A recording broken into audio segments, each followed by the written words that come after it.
సూర్యాపేట జిల్లాలో మంత్రి ఉత్తమ్ కుమార్ రెడ్డి పైన ఎమ్మెల్యే జగదీశ్వర్ రెడ్డి మండిపడ్డారు. పూర్తి చేసిన ప్రాజెక్టులలో నీళ్లు ఇవ్వలేని చేతగాని మంత్రి ఉత్తమ్ కుమార్ రెడ్డి అని విమర్శించారు. ఇక రాష్ట్రంలో అవినీతి రాజ్యమేలుతుందని అన్నారు. కేసీఆర్ను తిడితే సహించమని ఎమ్మెల్యే మండిపడ్డారు. ఇక సాగర్ ఎత్తిపోతలకు పూర్తి స్థాయిలో నీరు అందించాలని మంత్రిని కోరారు.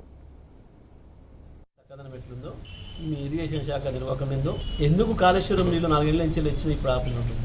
కోతలు పోసిండ్రు, అబద్ధాలు చెప్పి ప్రజలు మోసం చేసే ప్రయత్నం చేశారు. కాళేశ్వరం నీళ్లు రాలేదు, ఒక చుక్క కూడా. మొత్తం ఎస్ఆర్ఎస్పీ నీళ్ళే మేము దొవ్విందే, మేము తెచ్చిన ఎస్ఆర్ఎస్పీని మాట్లాడింది. ఇప్పుడు కాళేశ్వరం కొట్టుకపోయింది అని చెప్పాను. మరి ఎస్ఆర్ఎస్పీ మీరు కట్టిన ఎస్ఆర్ఎస్పీ అక్కడనే ఉంది కదా, ఇప్పుడు ఎందుకు వస్తలేవు నీళ్లు? సూర్యాపేటకి ఎందుకు రావు, తుంగతుర్తికి ఎందుకు రావు, కోదాడికి ఎందుకు రావు? చెప్తావా సమాధానం సూటిగా?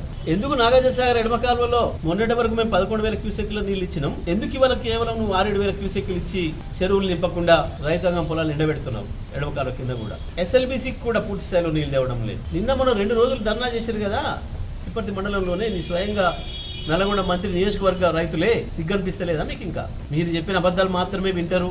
మా బుకాయింపులతోనే నడిపిస్తాం రాజ్యం అనుకుంటున్నారు, కానీ సాధ్యం కాదు. ప్రజలు వెంటబడతారు, రైతులు వెంటబడతారు, తరుముతారు. మీరు ఇదే పద్ధతుల్లో మీ అసమర్థతతోని లేదా మీ కక్షపూరిత వైఖరితోని రైతాంగానికి నీళ్ళు ఇవ్వకుండా, కరెంట్ ఇవ్వకుండా ఇదే విధానం కొనసాగిస్తే మీరు మళ్ళీ యాసంగి నాటికి రాలేరనే విషయాన్ని కూడా గుర్తుపెట్టుకోవాలి. ఏం మాటలు, చెత్త మాటలు.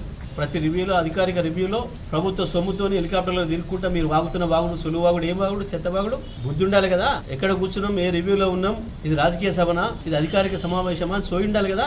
ఏం చెప్పినావు? కేసీఆర్ మీద ఏడుపు తప్ప కొత్తగా ప్రారంభం చేయిస్తారట. కొత్తగా దేవాదులు నవ్వుకుంటారు ప్రజలు. దేవాదుల నీళ్లను ఎప్పటి నుంచో వాడుతున్నారు కదా ప్రజలు. సిగ్గనిపిస్తలేదా? మేము ఇచ్చిన ఉద్యోగాలకి మేము ఇస్తున్నామని చెప్పుకోవడం, పూర్తయిన ప్రాజెక్టులను మళ్ళీ ప్రారంభం చేస్తామని చెప్పడం. ఏ పరిపాలన ఇది? ఏం పరిపాలన? సో ఇండు మాట్లాడుతున్నారా, లేక మాట్లాడుతున్నారా?